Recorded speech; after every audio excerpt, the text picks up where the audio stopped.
Hi, I'm Adam, and I like to make things to play games with. Board games, miniature games, tabletop RPGs, and games with action figures. And that's what we're going to be doing today. I've been making, painting and weathering barriers and barricades for years, but they're all in the 28 to 30mm scale. So I'm looking to build something that will work for both my 4-inch G.I. Joes and my Horus Heresy Space Marines. We're going to need some stuff! EVA foam, a hot glue gun, a knife, sharpener, scissors, some scrap card, a Sharpie, paintbrushes, Mod Podge, a ruler, some weathering powders, a scalpel, paint, more paint, a spoon, rust paint, washes and some bits left over from a previous build. I beveled the cuts here.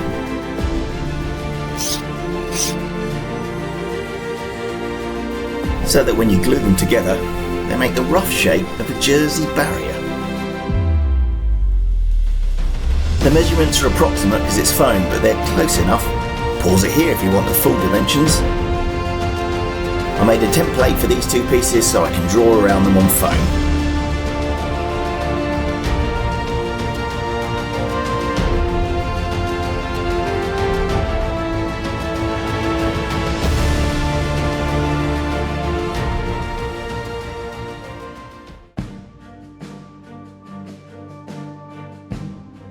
I like using hot glue because it's quick and easy. I cut out a number of similarly sized pieces of foam to represent metal sheet and trimmed a few pieces to represent battle damage. EVA doesn't take impressions as well as XPS, but you can still use the rolled up tinfoil trick. Cutting battle damage with a knife is one of the most time-consuming parts of the build.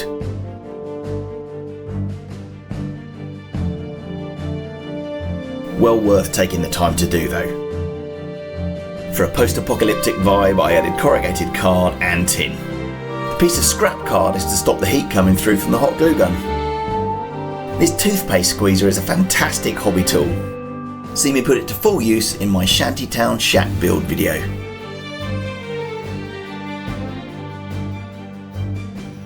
I don't think the timber adds anything defensively, but it kind of looks cool.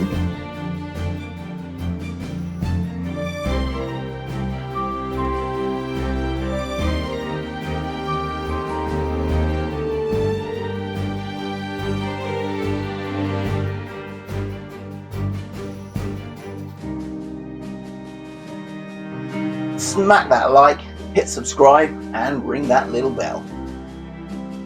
Time again for my trusty .75 caliber pencil.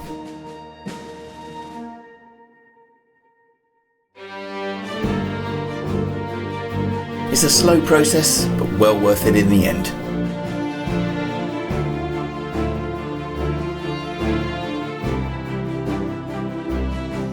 Going back over with the pencil opens it up just that little bit more.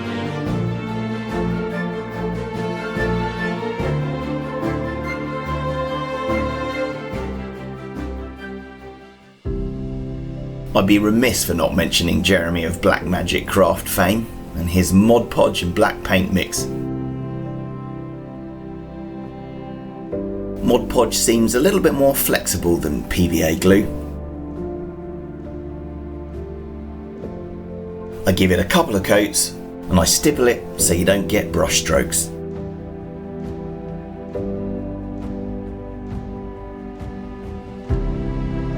A quick rattle can prime and we're ready for paint. Cheap emulsion does the trick and there's so many colours available now.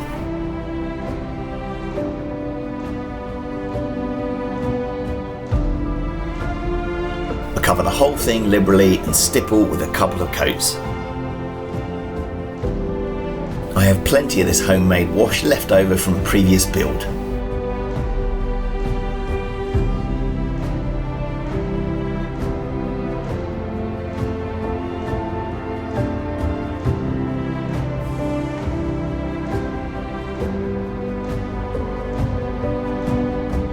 I'm not covering the whole thing, just darkening the recesses. because once it's dry, I'm going back over the entire thing with the original colour.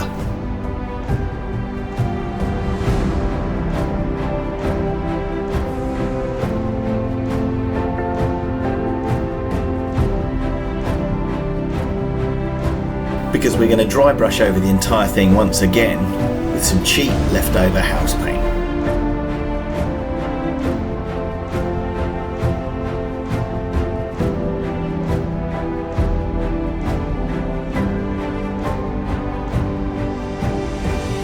And we're doing the same thing once again, but this time with the pure white innocent tears of a unicorn.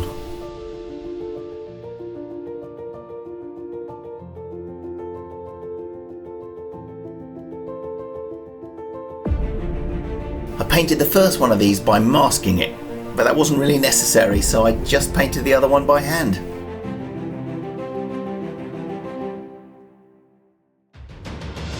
We're going to go to town with rust and grime, but I start with a metallic base on some of them.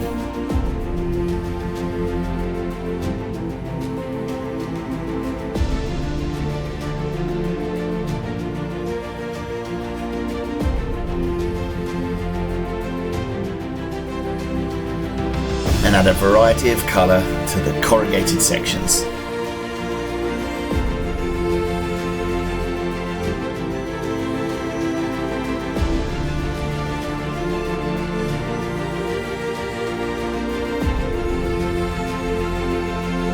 Adding a few light colours to make sure any future rust effects really pop.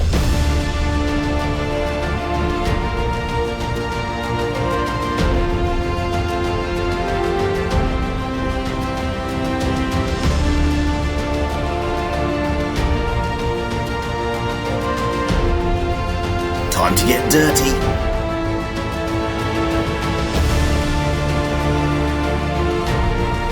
Because I want to be able to use these in our Horus Heresy campaign, hazard stripes are a must.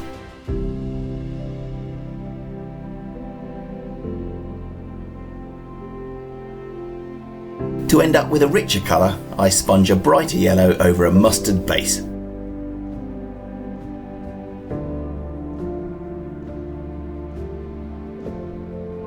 It's like Christmas morning when the masking tape comes off.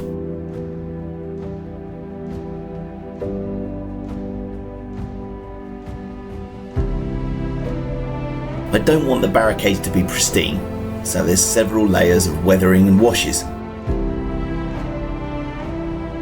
And it's at this point in the process I realise I'd forgotten to add the rivets. So I grabbed this bag of half beads, put a small dab of PVA in each corner, and applied them by picking them up with a damp brush. It would have been sensible to have put these on before painting it, but needs must.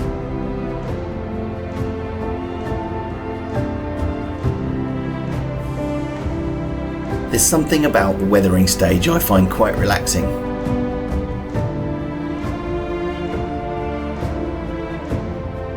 There's no right, there's no wrong, there's no perfect way of doing it. You just grab some colours and go with the flow.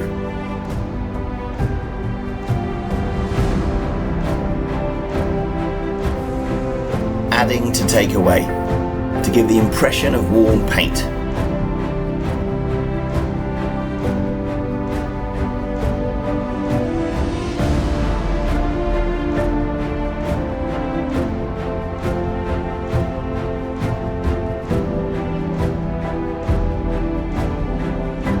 Sponging burnt umbers and mockers to give the impression of corrosion on the edges of anything made of metal.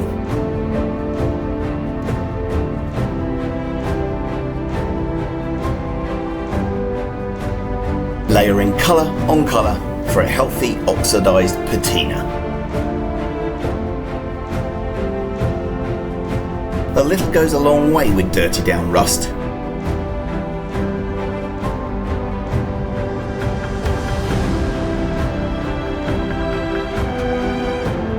It works best when you apply heat, but when you're using it on foam, that can be somewhat of a challenge. If you found a good way of doing that, let me know in the comments.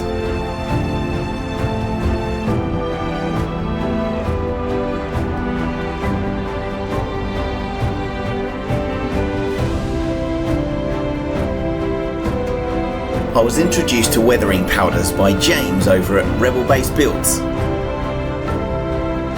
They add subtle shading and warmth without a huge amount of effort. And they're a matte finish. I'll drop a link to James's channel below. The stipple of a bright metallic highlight suggests recent wear and tear. And some specialist paint shows where the rust has really gone to town.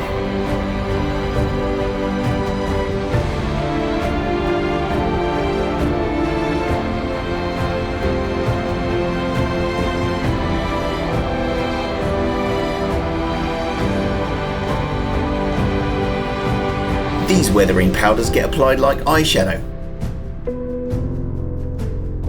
blast crater shadow,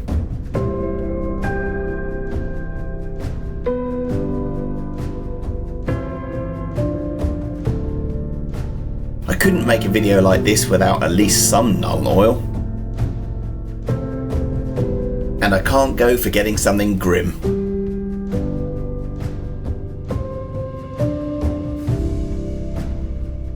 Sealed with a quick matte varnish. If we didn't filthy hazard stripe, is it even grim dark? And just like that one time in college when I needed money, the director said, "Time for the money shot."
At least now I have the confidence that if my troops are taking fire, they will always have a cup safe.